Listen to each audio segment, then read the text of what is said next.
Hi, I'm Abby Dudley. I am a student at the Pennsylvania Academy of Fine Arts in my fourth year, and I'm from New Jersey.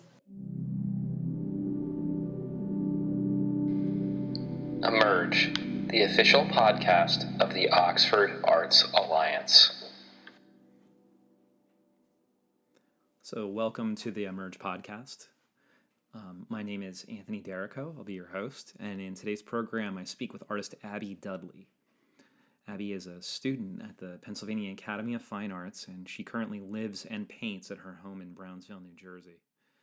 In today's show, Abby talks with me about the works that are a part of her show entitled Summertime, which is on exhibition at the Oxford Arts Alliance's Emerging Artist Gallery in December 2020 and January 2021.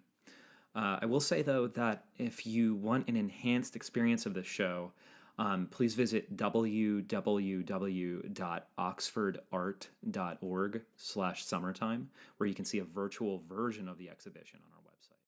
Why did you name the show Summertime? Were these all pieces that you had done this summer or over the course of several summers? The majority were in the summer, and then also there's a few pieces that I featured that were like in the early spring or just this past September and October, but those still revolved around summertime, the theme, just like remembering summer or anticipating summer. Is that your favorite time of the year? It is. I mean, I kind of like all of the seasons, but summer has a special place for me. Now, as I'm walking around and taking in the show for the first time, I'm moving from one still life to a landscape, back to another still life, and another landscape. Yet amongst all of these, there's one single work in particular that has a person in it. I had to ask Abby what the story is here and what's going on. So dinner table here on the right was, I think, if not the, this is, I think, the only piece that has a subject in it. What's happening in this work? This one, it's just a scene. I was out painting all day, and then I was having dinner with my sister, and I really just loved the way she was sitting, and there was like this very artificial light that I was trying to capture behind her of that yellow. Mm-hmm. And I just love the contrast of that with the deep blue sky color of the window. And her posture was what kind of caught me when I went in and looked at the pieces, because it almost looks like she's asking me a question. Yeah, I felt like it was very inviting, just the way she was eating it. I wanted to get that feeling of like a communal dinner with her. With this pose, was this something that, were you guys just kind of sitting down and talking and you didn't really mean to paint her like this, or? Yeah, she wasn't posing for it. We were just both eating, and it was kind of just a spur of the moment decision to paint her. So I like grabbed my watercolors and came back to paint her. So Blue Shed was another one that the light on this is like extremely beautiful. But so what is happening here? I guess my first question is, what time of day is it in this painting that you were doing this? It was like early morning, and it's kind of a weird light outside my window, but this is painted in like looking out from my back bedroom window, looking out into my backyard. And I love that there's this, this is the one that I think a lot of people that came in, they started to just like stop and look at it and try and figure out what was happening. And then as soon as they noticed that is these beautiful like drapes looking down at that blue shed. Is that shed really that blue in real life? Yeah, it's pretty blue. And okay. Yeah, some people had asked me about it. They were like, she had to have done something with the color with it. I'm like, I'll ask her, but. And then was this another like spur of the moment piece that you were just like, I have to get this? Yeah, it was a spur of the moment. I was just in my back bedroom, and like I saw this light coming in, and the shimmering like light the veil of the window, and then I was trying to capture that. Yeah, this piece is like near perfect to me, but the way that you did the light on each of the shades, it has this really cool like it has a very soft quality, and it's very like settling to look at. And again, like I feel like I'm there when I was looking at this one, just like Dinner Table. I felt like it wasn't just uh, painted for the sake of it. Like it was something that you wanted to like get this like one moment down as fast as you can, to be able to share it. Yeah, it's like with the parted blinds, like that one place where you can like peek through and see the backyard. I was trying to like have the painting interactive in that way, like you feel like you discover something deeper. But with this one, when I was looking at it, I wanted so much to just like pull the shades apart and look into the backyard. And it felt like the beginning of a movie where the camera is kind of like moving from one room to another. Do you know what I mean? Yeah, that's pretty cool. I like that. It felt like that pan in scene during a movie where there's nobody around, and like the window shade, maybe like the wind would be blowing it, and then the screen would go out. Yeah, But I like. Yeah, it's like kind of suspenseful for the rest of the painting. I wanted to know more about the structures that Abby was painting, specifically Brown Shed and the PA Convention Center. These two were so different than one another. And I was wondering what drew her to choosing each of those as something to paint. Well, I really liked the shed and how dark it was against like all of these brighter blues and greens.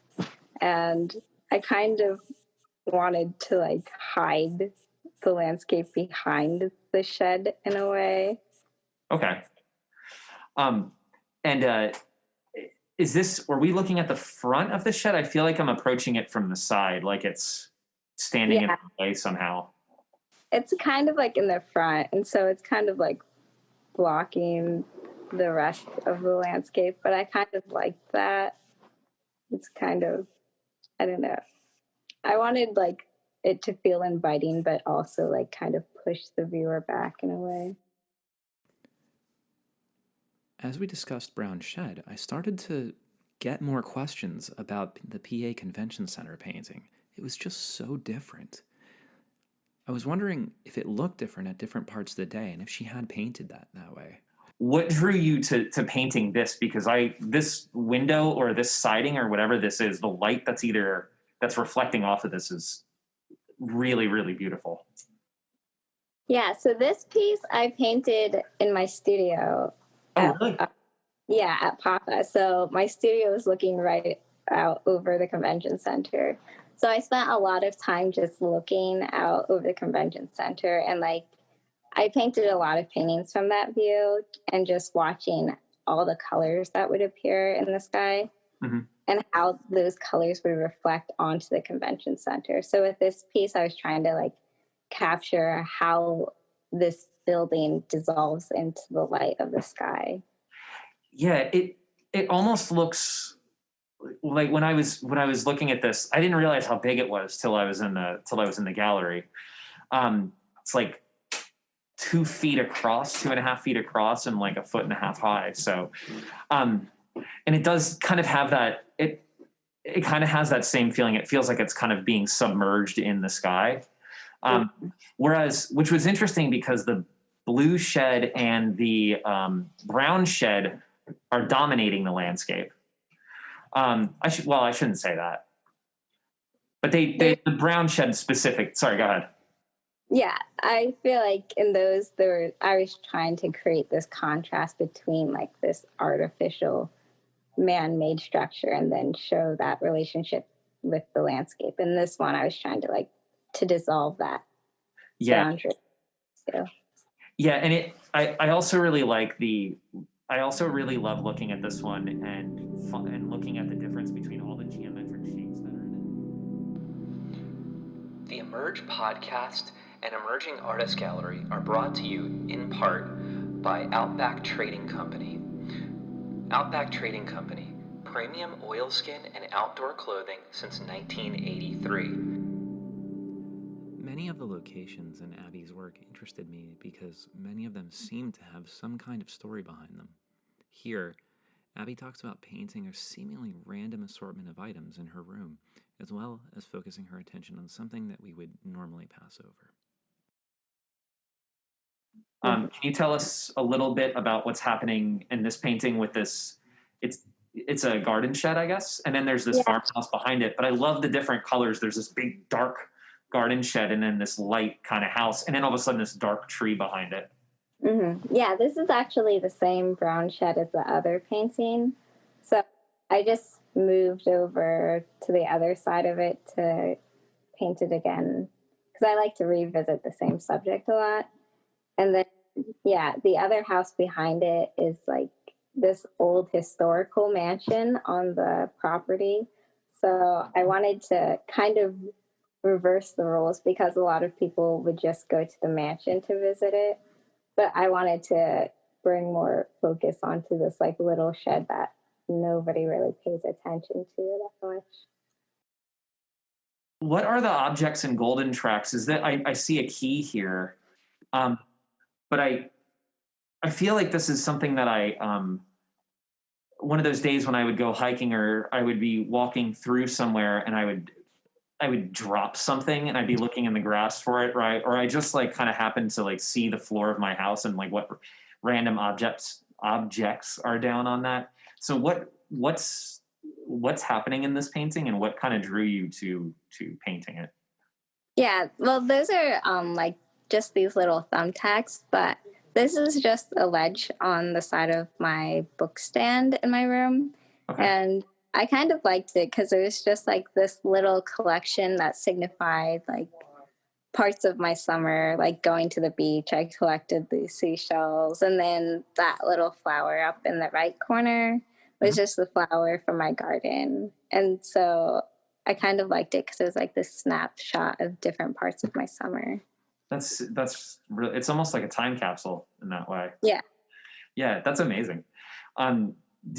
Do you tend to find things like that all over with yourself, like little bits of nostalgia like that you want to paint? Or because it seemed a lot of the paintings have been things that you have seen out in nature or on your hikes, but the PA Convention Center and this one seems to be the only objects that are yours that are kind of pointing towards something in your past.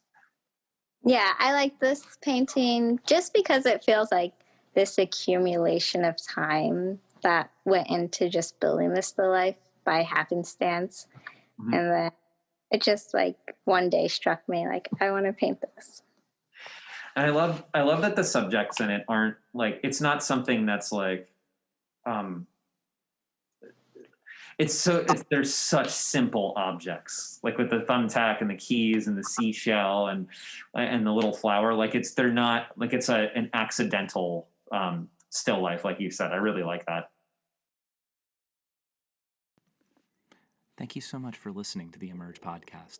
I've been your host, Anthony Derrico, and our guest this week has been artist Abby Dudley. For an enhanced experience of this podcast, please visit www.oxfordart.org/summertime. As you might have noticed, we are experimenting with a different format for the show, and going into 2021, we're going to keep our episodes to approximately 15 minutes, and we are going to supplement them with an online portfolio of the artist's work. We highly recommend viewing the portfolio either before listening to the podcast or looking through the art while you're listening.